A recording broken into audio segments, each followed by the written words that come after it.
In a land of quiet rivers and ancient trees, a wealthy man named Eris sought the wisdom of the Enlightened One. His heart was heavy, not from the weight of his chest of gold and jewels, but from the emptiness that wealth alone could not fill. Through the trees, he spotted a small child sitting quietly beneath a banyan tree, playing with nothing but blades of grass. Before the child, seated with the stillness of the mountains, was the Buddha, his eyes holding the kindness of 1,000 stars.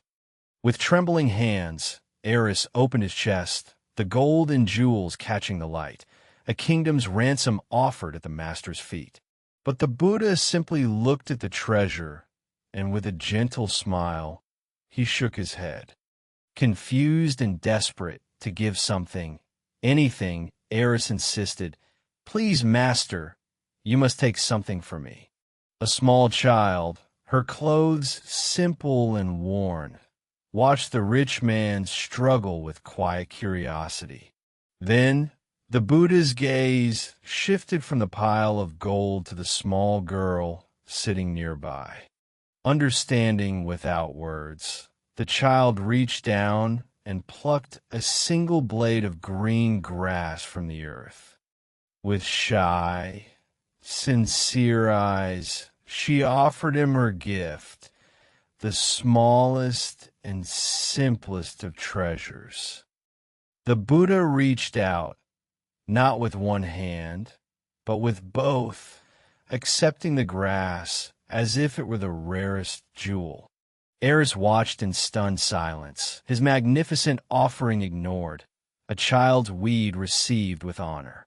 Holding the fragile stem, the Buddha spoke, his voice like a calm river. "This grass is the greatest gift today," he said, "because it was given with a pure heart and no expectation." In that moment, Eris looked at his gold, not as treasure, but as the weight of his own expectation. The child, however, simply beamed, her joy needing no reason other than the act of giving. He had come to teach, but now he was the student. The Buddha gently placed the blade of grass atop the child's head, a crown for a queen of generosity. Without a word, Eris bowed, not out of defeat, but out of profound respect for a truth he had finally seen. The forest itself seemed to exhale, the wind carrying the lesson through the leaves. Eris rose and walked away, leaving behind his chest of gold, his heart feeling lighter than it had in years. The gold remained, untouched, a silent testament to what had been offered and what had truly been received.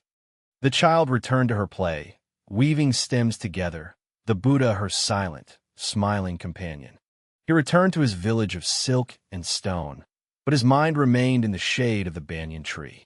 That night, under a canopy of stars, Eris realized he had never truly given anything away in his entire life.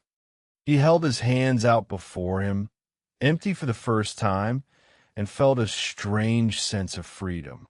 At dawn, a new resolve bloomed in his chest, fragile as a blade of grass, but strong as truth.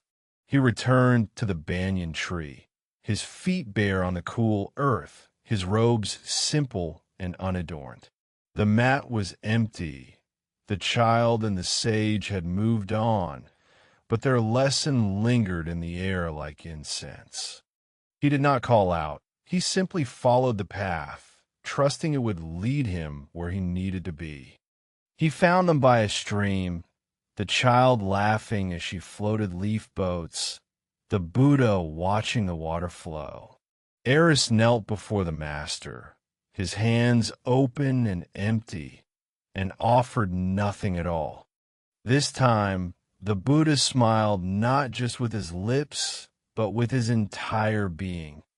The child approached Eris and placed in his palm a small bracelet, woven from the grass of the banyan tree. He received it as one receives a great treasure with both hands and tears in his eyes. He slipped the bracelet onto his wrist, a band of humble grass worth more to him than all the gold in his vault. And so the three sat together, teacher, student, and child, bound not by gold, but by the gift of presence. As the sun set, painting the world in shades of gold and amber, Eris understood that he had finally received the gift he had always been searching for. For the greatest gift is not found in gold, but in the pure heart that offers a blade of grass, expecting nothing in return. The value of a gift lies not in its size, but in the intention behind it. If this story touched your heart, please share it with someone you love. And remember, the smallest gift given with love can change a life. Subscribe for more stories of wisdom and heart.